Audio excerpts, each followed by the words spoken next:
Since the Great Battle of Monmouth in June of 1778, Washington's most demanding challenge had been to simply hold his army together. He was disappointed that the French seemed more interested in fighting for the wealth of the West Indies than fighting for the freedom of the newly United States.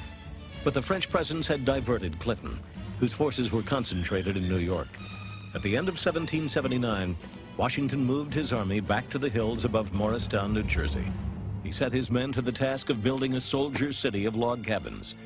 They lived in tents until the cabin's completion.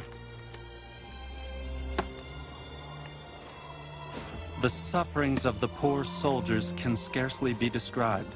While on duty, they are unavoidably exposed to all the inclemency of storms and severe cold. At night, they now have a bed of straw on the ground and a single blanket to each man.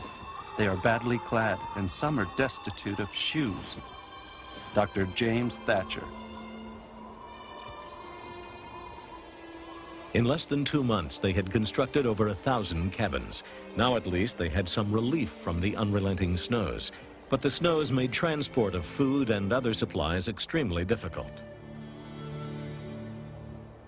We were absolutely, literally starved. I do solemnly declare that I did not put a single morsel of victuals into my mouth for 4 days and as many nights, except a little black birch bark which I gnawed off a stick of wood, if that can be called victuals. I saw several men roast their old shoes and eat them, and I was afterwards informed by one of the officers' waiters that some of the officers killed and ate a favorite little dog that belonged to one of them. Joseph Plum Martin. Although Washington sympathized with the misery of his troops and lobbied constantly to alleviate it, he didn't share it. Washington headquartered in the mansion of a widow named Ford, a beautiful house, but terribly crowded when his whole staff and his servants had to house with him. Martha came from Mount Vernon to join her husband, as she did every winter of the war.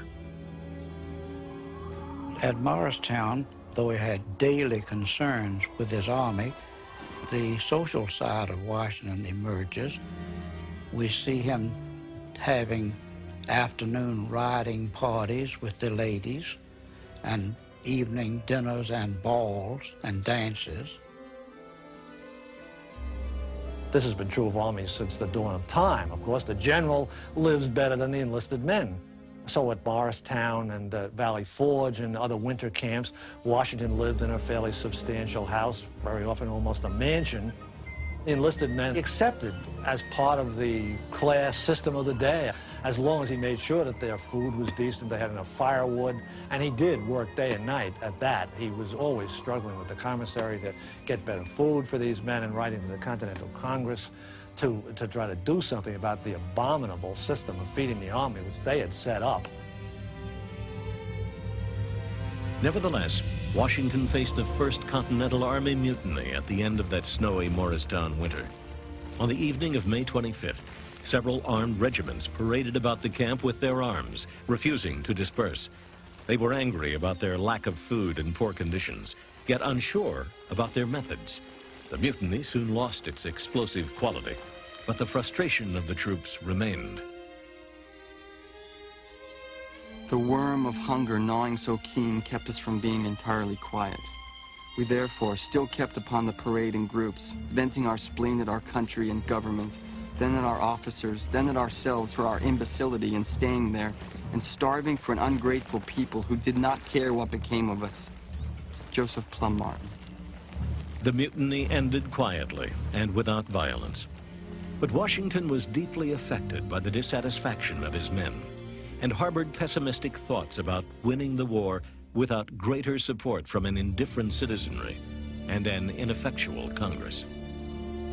Certain I am that unless Congress speaks in a more decisive tone, unless they are vested with powers by the several states competent to the great purposes of war, or assume them as a matter of right, and they and the states respectively act with more energy than they hitherto have done, that our cause is lost. George Washington after the Morristown Mutiny.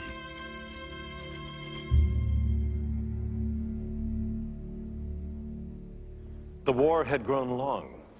By the end of the Morristown winter, nearly 5,000 Americans had lost their lives in the 5 years of struggle to combat injuries.